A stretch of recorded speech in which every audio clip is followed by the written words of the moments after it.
Subscribe करा, bell आयकॉनचे button दाबा, सोबत शेअर करायला विसरू नका। धरण उशाला आणि कोरड घशाला सातपुड्याच्या दुर्गम सादरी पाड्यावर पहिल्यांदाच पोहोचले नळाचे पाणी। नर्मदा पात्रातून 7 किलोमीटर पाईपलाईन टाकून सामाजिक संस्थांनी भागवली तहान। नळ सुरू होताच चिमुकल्यांचा जल्लोष, ग्रामस्थांच्या डोळ्यात आनंदाश्रू। धरण उशाला आणि कोरड घशाला अशा भीषण वास्तवाचा सामना करणाऱ्या सातपुड्याच्या अत्यंत दुर्गम सादरी पाड्यावर स्वातंत्र्यानंतर पहिल्यांदाच नळाचे पाणी पोहोचले आहे। अनेक वर्षांपासून पाण्यासाठी मैलोनमैल भटकंती करणाऱ्या येथील स्थानिक आदिवासी बांधवांसाठी हा क्षण ऐतिहासिक आणि अविस्मरणीय ठरला।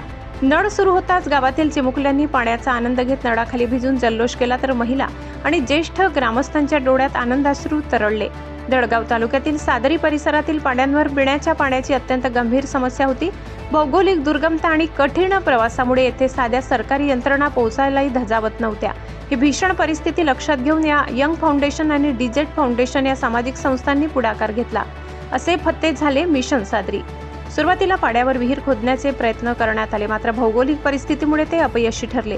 या अपयशाने खचून न जाता संस्थांनी नर्मदा नदीच्या पात्रातून थेट पाड्यावर पाणी आणण्याचे धाडसी पाऊल उचलले। 7 ते 8 किलोमीटरचा अत्यंत दुर्गम, डोंगराळ आणि कठीण रस्ता पार करत होडीच्या सहाय्याने पाईपलाईनचे अवजड साहित्य नदी पलीकडे नेण्यात आले। त्यानंतर अहोरात्र कष्ट करून ही पाईपलाईन पूर्ण करण्यात आली आणि सोलर पंपाच्या सहाय्याने नर्मदा नदीचे पाणी सादरी पाड्यावर आणण्यात यश आले। अतिदुर्गम भागात आजही मूलभूत सुविधांचा मोठा अभाव आहे। अशा वंचित भागांचा विकास करण्यासाठी सरकारने अधिक सक्रिय होऊन काम करण्याची गरज आहे। Dilip Jain, digit foundation. सामाजिक संस्थांच्या भगीरथ प्रयत्नामुळे सादरी पाड्यातील पाण्याचा प्रश्न तर मिटलाच आहे, पण त्याचबरोबर दुर्गम भागातील विकासाची एक नवी आशा निर्माण झाली आहे। या यशस्वी मोहिमेसाठी यंग फाउंडेशनने संदीप देवरे आणि त्यांच्या सर्व सहकाऱ्यांचे सर्व स्तरातून कौतुक व आभार मानले आहे। Sandeep Deore, young foundation. दडगाव तालुक्यातील उडद्या ग्रामपंचायतीमध्ये मोठ्या प्रमाणात पाणी टंचाई आहे। या परिसरातील झापी, फलई, कुंड्या, भादल या गावांमध्ये देखील पाणी टंचाई आहे। नर्मदेच्या काठावरील सादरी पाड्यामध्ये एवढ्या वर्षांमध्ये कधीही नळाचे पाणी आलेले नव्हते। यंग फाउंडेशन या भागात काम करते। यंग फाउंडेशनने आवाहन केल्यानंतर मुंबई येथील DJD फाउंडेशनचे दिलीप जैन यांनी प्रत्यक्ष येऊन या ठिकाणी सोलर पंप बसवण्यासाठी मदत केली। या पाड्यामध्ये पहिल्यांदाच नळांना पाणी आले आणि हे पाणी बघून या पाड्यातील लोकांना खूप मोठ्या प्रमाणात आनंद झाला की पहिल्यांदाच नळाचं पाणी पिण्यासाठी उपलब्ध झाले। खरं तर या भागात सरकारी यंत्रणा ही नावालाच आहे।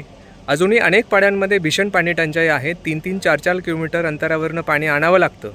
मात्र सरकारी उदासीनता आणि या भागात दुर्गम भाग असल्यामुळे, रस्ते, वीज नसल्यामुळे सामाजिक संस्था देखील या भागात येत नाही। त्यामुळे येथील पाणी टंचाई दिवसेंदिवस वाढत आहे। अजूनही मोठ्या प्रमाणात या भागात मदतीची गरज आहे। सरकारने देखील या भागामध्ये पाण्यासाठी व्यवस्था करणे फार गरजेचं आहे आणि इतर सामाजिक स्वयंसेवी संस्थांना देखील आम्ही आवाहन करतो की या भागामध्ये चारा आणि पाणी टंचाईसाठी आपण मदतीसाठी जरूर यावे।